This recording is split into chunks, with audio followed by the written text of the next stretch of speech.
Саяси зобалаң толқындары. Қазақстандағы тұңғыш репрессия 1928 жылдан басталды.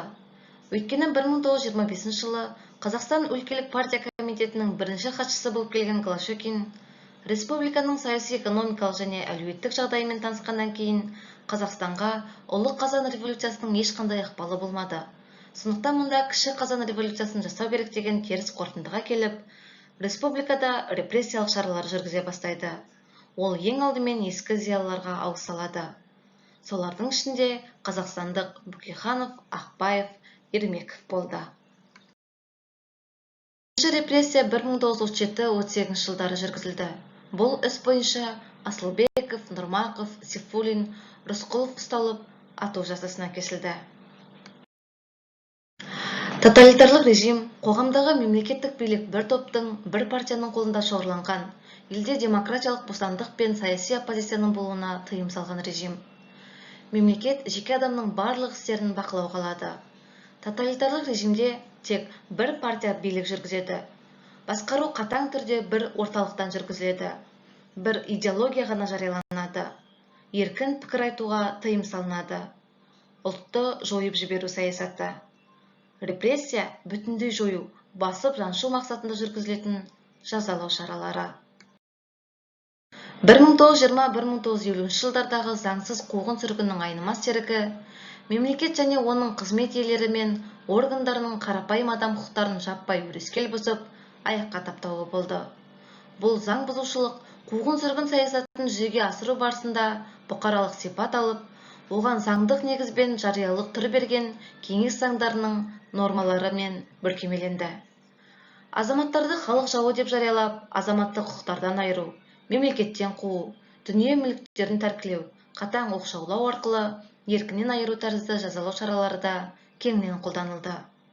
Қазақстандықтарға көбінесе жапон, кейде герман тыңшылары деген айып тағылып, айыптаушылар мен сотталғандардың мойындауы ешқандай дәлелдеусіз жүзеге асырылды. 1937-38 жылдары репрессияға ұшырағандарға тағылған айып түрлері: халық жауы, отанына опасыздық жасағандар, тыңшылар, сатқын және ұлтшыл.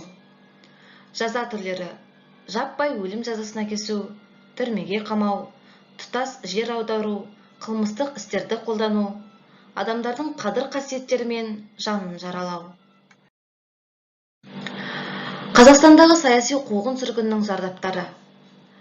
30 жылдары Қазақстан жөніндегі саясат осындай сынақ мақсатында жүргізілді. Бүгінгі күннің көзқарасы бойынша ол мынадай салаларды көздеді.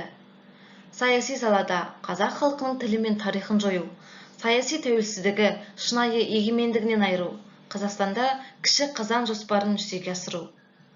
Әлеуметтік экономикалық салада Қазақстанды елдің шикізат базасы ретінде дамыту, қазақ халқын отырықшылыққа көшіру мен ауыл шаруашылығын ұжымдастыру. Ұлтаралық қатынастар саласында ассимиляция саясатын жүзеге асыру есебінен республиканың ұлттық әлеуетін жақсарту. Жалған халық жауларымен күрес концлагерлердің құрылуына жағдай жасады. Көптеген аудандар тікен сымдармен қоршалып, ол сақадай сай қаруланған әскермен күзетілді. Кейінірек атылған адамдарды жаппай жерлеген жерлер анықтала бастады. Сондай орындардың бірі Алматы түбіндегі Жаңалық ауылының жанынан кездейсоқ табылды. Мұнда 1937-38 жылдары атылған белгілі жазушылар мен ақындар Мағжан Жұмабаев, Сәкен Сейфуллин, Ілияс Жансүгіров, Бейімбет Майлин, көрнекті ғалымдар Байтұрсынов, Асфендияров, тағы да басқа мемлекет қоғам қайраткерлері, шаруашылық басшылары мен өндіріс озаттары сынды тоталитарлық тәртіптің мыңдаған құрбандары құпия жағдайда жерленді. 50-ші жылдардың ортасында лагерлерде қамалған жазықсыз адамдарға қатысты үкімдерді қайта қарау мен оларды жою жөніндегі процесс басталды. Қаза тапқандар мен атылғандар ақталып, түрмедегі еріксіздер бостандыққа шығарылды. Саяси қуғын-сүргін құрбандарын жаппай ақтау 1920-50 жылдар аралығында кеңес мемлекеті жүргізген қуғындау, жазалау саясаты асқан, қаталдық, шектен шыққан зұлымдық тәсілмен жүргізілгендігін дәлелдеді. 1993 жылы республикада саяси қуғын-сүргін құрбандарын ақтау туралы заң қабылданды. Мақсаты отаршылдық салдарын жою, саяси зұлматтан зардап шеккен жандардың құқығын қалпына келтіру, тоталитарлық режимнің акциялары мен актілерге саяси құқықтық баға беру. Бүгінгі таңда 1921-54 жылдар аралығында 103 мың адам қуғын сүргінге ұшырап, олардың 25 мыңнан астамы атылған. Елімізде бүгінгі таңда 345 мың заңсыз қуғындалған адам ақталды. Олардың ішінде Қазақстанға жер аударылғандар бар.